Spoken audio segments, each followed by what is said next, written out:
Welcome to Good Intentions with Tim Ray. I'm Tim Ray, your host, and today we have a fantastic guest. His name is Bronkar Lee, and he is an incredible person. In fact, I'm going to read a little bit about him in a second, but I want you to know that he really is, the show about today is on being your best you, and he is a man who actually lives those principles. So let me tell you a little bit about you, Bronkar, if you don't mind. I'd love to know about myself. He's a keynote speaker and coach and an international acclaimed performer.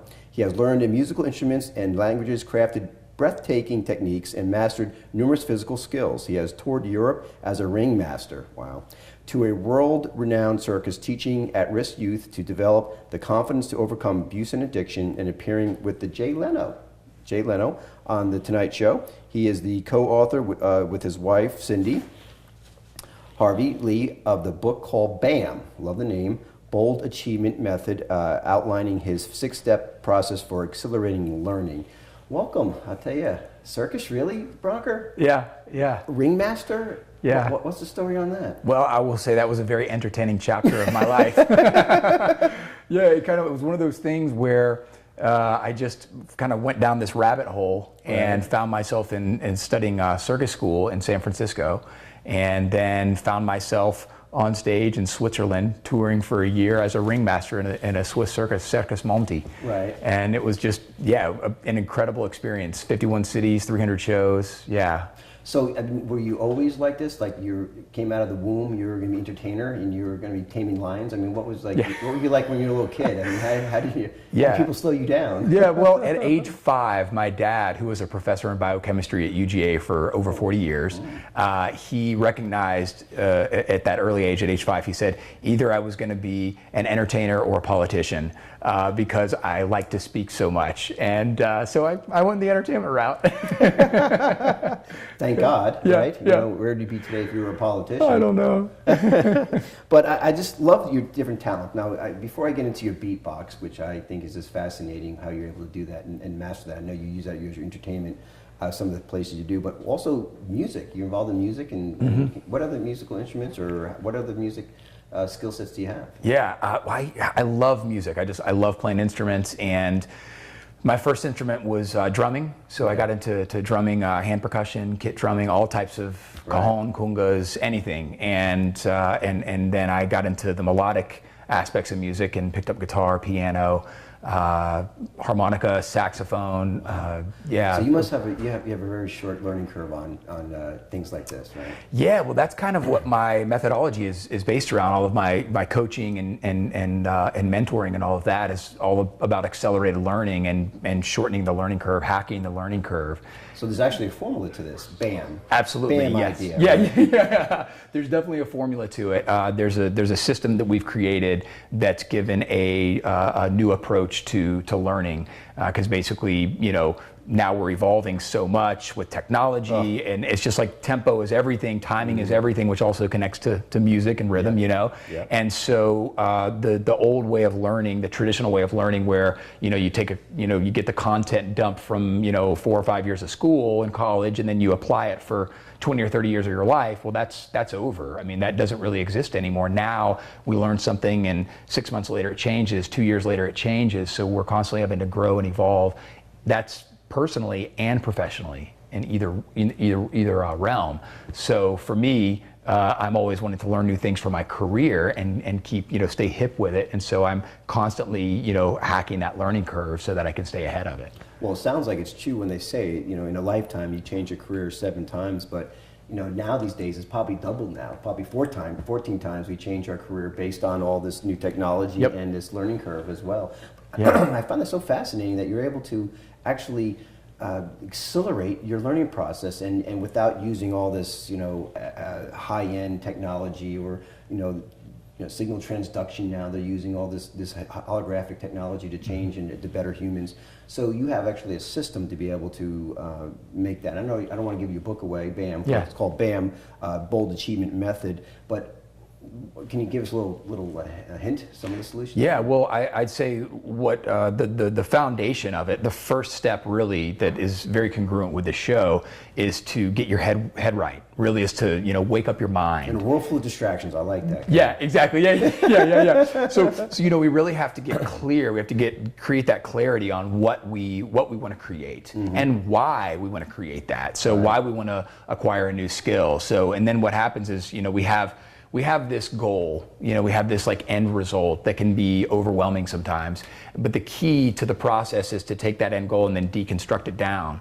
And that end goal is inevitably made up of at least a skill, if not multiple skills. And so once we deconstruct that end goal down, right, then we break it down into sub skills, and then we can achieve each of those separately. Kind of like the whole is greater than the sum of its parts.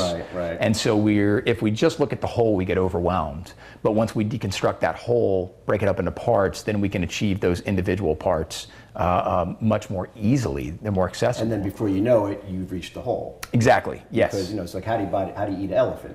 Yeah. One bite at a time. Yeah. And we say, how do you eat a plate of nachos? One Yeah. nacho at a time. Yeah. I'm really fascinated with your beatbox ability, and I guess that's another example how you broke that down. You just looked at that one skill set and you just practiced it and so on down the line, Yeah. And I think and I'd love how you utilize that in your entertainment for people as well. And when we get back from our first break here, maybe you could give us a little taste of what it's like to be a human beatbox. Now, I wish I was a rapper. I could do something, but maybe I could, improvise. I don't know. We'll see what we can do. Right? Sounds good. We'll be right back with Bronkar Lee, author of Bold Achievement Method, outlining his 6-step process for accelerating learning. We'll be right back. What if you could have whatever you desired with a simple thought? Wishful thinking? Science has proven that thoughts can change our reality. Join the movement and be part of an interactive virtual community that helps you take control of your life through the power of intentions. My name is Tim Ray, founder of the United Intentions Foundation at unitedintentions.org. Do you realize that this world is in a crisis?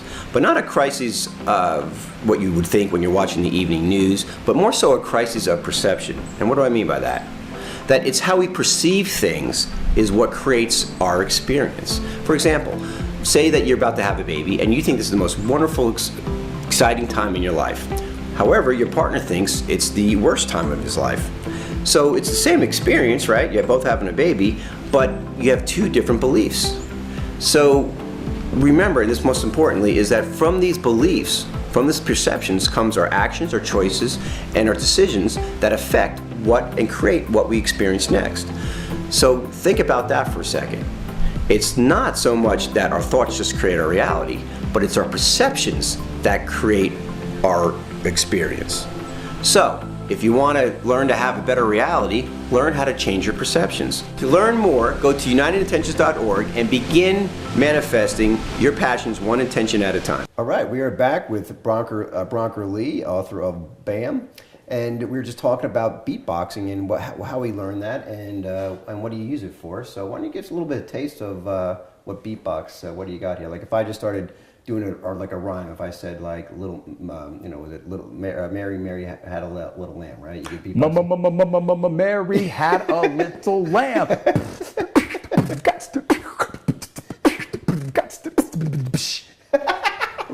Or how about Soft Kitty? You ever hear that from Big Bang Theory? Soft Kitty. I'm not sure about Soft Kitty, but I know Booty Kitty. Well, yeah. Well, Booty Kitty is how you actually break down the process for teaching. Because one of the big things that I love about beatboxing is it's accessible for all human beings. It's the foundation of actually the alphabet. Right. So if you take B, T, and K, you have boo, T, Ki, T. Booty kitty, booty kitty, booty kitty, meow. Booty kitty, booty kitty, booty kitty, booty, meow. Yeah. That's fascinating. It's amazing how, and so you actually have a little science to this too. There's not just something that Total science. Okay. Oh, it's all science. Everything that I learn is scientific. I always say we want to achieve the childlike scientist way of being, which is having the passionate side of the child, and then the scientific side, the systematic side, which is the cognitive, linear, logical side. Right. And so with vocal percussion or beatboxing, what we want to do is we break it down to its simplest form. So you take the end result of any skill you want to acquire, and for beatboxing, you would say that's the conversation, so that's the end goal. Well, if you take that conversation, you deconstruct it into sentences, you take those sentences, you deconstruct them into words, those words into letters, and suddenly you have an achievable goal, just like we learn to speak any language that we desire to learn. So you basically, when you put it into that conceptual understanding, it makes it easier for somebody like me who's never even thought about even going into that avenue, to understand how I potentially could get there. So what you do, not only in BAM, but also just in everything you do in your life, is you visualize a place where you want to be, and then you visualize the steps you need to get there, and then at that point it's just a matter of going through the process? Absolutely, yeah. So it's quantifying the process, monitoring the process, so that each time you come back to your practice session or your training session, then you can actually monitor the micro moments of success that you've had. Then you can celebrate those moments, so you don't get overwhelmed by that huge end goal. And then you can monitor those, and then you can celebrate those little successes that you have. That's right? an important part too. It's majorly, because then what happens is learning becomes fun, and when learning becomes fun, we become unstoppable. Right. And that's what kids have going for them. They don't have the limitations. So their belief system is not learning is stereotypically a kid or a classroom or a kid in a classroom. It's limitless. It's life. It's possibility, and they live in that state of possibility. And so as adults, now we have the ability to use a system, to use structure, to use our linear side, our logical side that we've cultivated, right? And in our culture, we've cultivated it a lot. The key is, as adults, I believe, is to then tap back into that childlike energy, to get that passion, to rekindle that spark and get back in tune with that inner child. That's easier said than done, because as you grow older, we become hardened, we become tainted by the reality of life that we consider what reality of life, and but a key to you're saying the key to get out of that mode, that mindset, is to re-embrace your child within, to bring that back. And I think that's fascinating. I mean, a lot of people, like a lot of psychology is wrapped around re-embracing your child within, and it seems like you don't have a problem embracing your child within, because you must be the coolest dad around, right? So not only do beatboxing with them, but how do you use your beatbox and your other talents in your education? Because I love what you do. Is you're reaching children and teens, and not only helping be a role model to be their best them, right? But you get into some serious issues. I mean, you get into addictions and drugs, and I mean, what's the motivation behind that? Well, I would say every tool, every skill that I've learned or acquired is a tool that I use to create a connection with an audience. So, because that was kind of the first part of the question. And everything that I've ever learned, it's, okay, well, I want to learn to play saxophone. Well, why do I want to learn to play saxophone? Well, I want to learn to play saxophone so that I can create a deeper connection with my audience. I don't want to learn to play saxophone so that I can be holier than thou, and that people will worship me on stage, right, and say, wow, he's amazing. I learned to play saxophone so that I can create a bridge of relatability to my audience. So I can play the Pink Panther, and whereas 99% of the audience can't relate to playing saxophone because they've never touched the horn in their life, right, they can relate to the Pink Panther because they've heard that song, and then they say, oh, that's the Pink Panther, I know that tune, yeah, that's cool. Then you drop some content on them, or then you tell a deeper story, and then you have an emotional connection to them. You have that bridge of relatability, and when we have that, the defenses go down, we find similarities, our mirror neurons are firing, and we're saying, oh yeah, that dude's cool, you know what I mean? So then we can really get in, and then we can start doing some work. Fascinating. It's really a prep of connection, because your whole point is you need to connect first, and you have to find how you can connect, and emotionally, because once they're emotionally connected to somebody, they're more apt to actually hear the real story, hear the story of, perhaps, whatever story you share with them, with these kids who are addicted, or whatever the case may be. So to the second part of the question, how is the, why addiction? Why not something else? I mean, sex trafficking or whatever. Why addiction and drugs? I mean, why do you see that being such a focus point for you? Yeah, well, I don't actually focus on drugs very much at all. Okay. I actually don't. What I focus on is I focus on where we want to be. That's where I really focus on. And I use some of my stories about being overweight, being addicted to food, addictions. Things like that. Yeah, I would say, all addictions. Sugar is 10 times more addictive than cocaine. Absolutely. Yeah. And I've definitely I'm still probably mildly addicted to sugar. Well, you're by yourself because nobody else is. Yeah. So, but I would say, like for me, I lost almost 100 pounds. Wow. And I did that largely because of recreating new habits and new diet. And so that was a huge part of like shedding that weight. And so you're basically retraining our brains through neuroplasticity, which you know all about.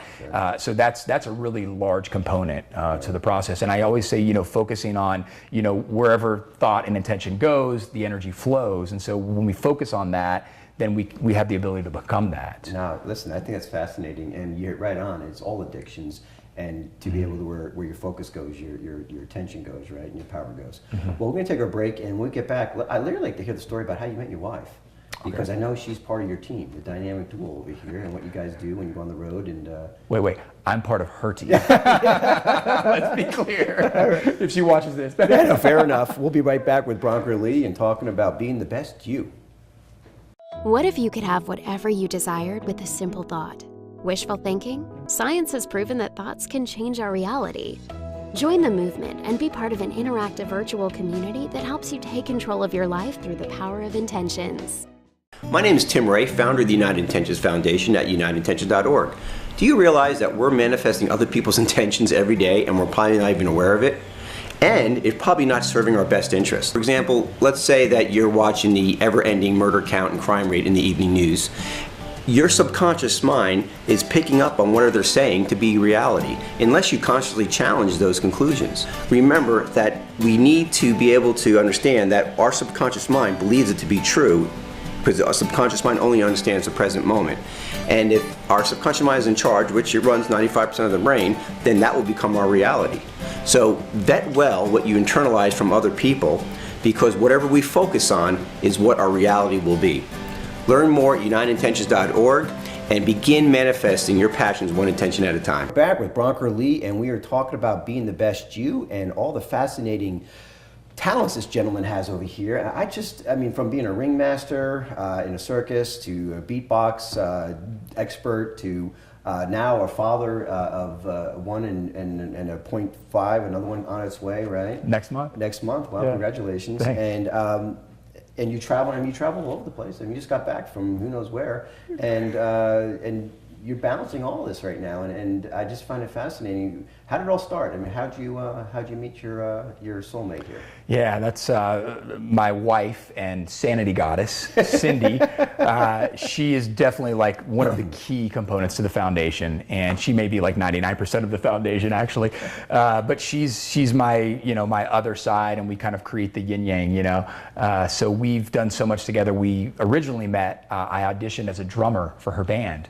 She plays in the band too. Yeah, so she's a songwriter, over 500 original songs, 8 albums, big record deal in the Bay Area, and she's toured, and yeah, she's a very humble and amazing musician.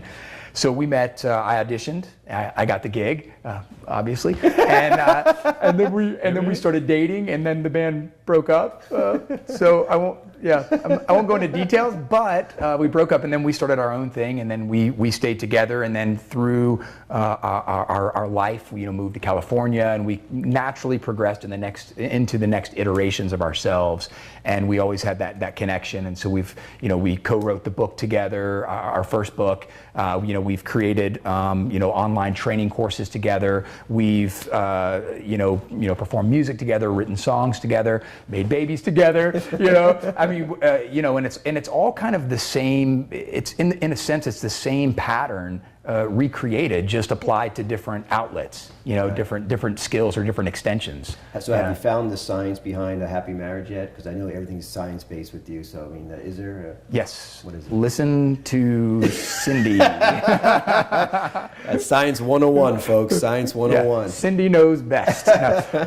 No, it really is. It is about I think getting perspective and changing up our environment so that we can have conversations, whether it's a walk in the park or a coffee or whatever it is. Just getting out of creating immersing ourselves in a new environment so that we can have different perspectives, so we can constantly be challenging each other. Exactly, yeah. And growing, absolutely, yeah. Yeah, well, I mean, and then you throw kids in there, so it kind of helps you grow even further. Do you find at all having kids in the family life kind of slowing down potentially your career, what you want to be doing? No, think that? It's accelerating the career. Wow. Yeah, everything that our son, I mean, for an example, we had a crazy thing happen a few weeks ago. My son and I were beatboxing together, and my wife just filmed it and posted it up, and within a couple of hours we were contacted by like ABC, Fox. We had all these news stations contacting us, and it went viral. It had like 1.5 million hits in 24 hours. And we were just like, what's going on right now? And we weren't trying to do anything. It just kind of happened. And we were like, well, okay. And so we just surrendered and allowed it to happen. And that didn't necessarily parlay and move into millions of dollars and TV appearances for my career or anything. But it was just one of those things. It's like, oh, this is a natural extension of all the work that we're doing, because the way you do anything is the way you do everything. And so I feel that parenting is another skill, and it's another extension of who we are at our core essence. Right, and a good investment to be another Bronker, to be a wage earner too. Yeah. He's going to earn his keep by age 2. You better have a talent, son. Well, it was funny because we look back at some of our videos and we're like, man, we've had this video up for 7 years and it's only got 73 views. We're like, what did we do wrong? Right? Elijah gets 1 million views in 24 hours. Measure it by the views these days. That's how you success. Yeah. So real quick here, tell me about your foundation and what you guys actually do there. Yeah, so we do a lot of, one of my main specialties is keynoting. So I do a lot of keynote presentations, speaking to, corporations, youth, whoever, all people. I love all types of people about accelerating learning and the importance of lifelong learning. And then we also do coaching and mentoring and things like that. And then we have our book and stuff. So and if people want to find more info about us, I have a website as well. Yeah. Hey, people want to learn. What is your website? Yeah, bronkar.com, which is BRONKAR.com. Yeah, that's another show, right? For your name. Yeah. Explaining that one. Oh my gosh. Yeah. It's a cool name. It's a Hollywood name, isn't it? It's like Clint Eastwood. Yeah. Bronker. Yeah. Well, two funny things. One is if you want to remember it by melody, you can remember BRONKAR. He's the beatbox man, and his name is Bronkar.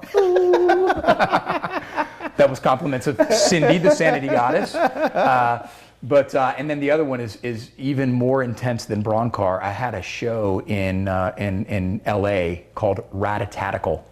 Ratatatical. Yeah, say that 5 times. Yeah, really. That was the joke. Was how do we when we would interview people after the show and say, how do you say this name? And people would be like, Ratatouille. Yeah, we got radical, Ratatouille. We got so many random things. Yeah. What's next for you? What's your next step outside of popping out some more kids here? Yeah, world domination. No. I would say really just continuing on the path we're on. I love speaking and presenting and coaching, and really open to new experiences, new opportunities to collaborate with people, to get out there and ultimately to elevate the frequency of the world and just create more harmony, more empathy, more love in the world. That's really, really my mission through anything, and my wife too, through anything we do. That's really the goal, is to bring out the best in other people. Yeah. Well, it shows, and what you're doing definitely brings out the best in other people, and not only the people that you touch, but the people that who are around you and your children, and you really are a light in the world. And not many people can honestly say, that is my goal right now, is to really raise the frequency in the world. And there's a handful of people, and I think things are shifting in that direction where people like you get more recognition, or at least be aware of this is really why we're here, our purpose more in life, rather than just the old paradigm of thinking of, I gotta make money and then become famous and then hate on people, right? So. Yeah. Well, I think if we lead with contribution, service, adding value to others. I do that before my presentations, for example, and I find that I actually get out of my own way when I say, this isn't about me, this is about them. And the show doesn't have to be perfect, because the message and the intention is perfect. Yeah.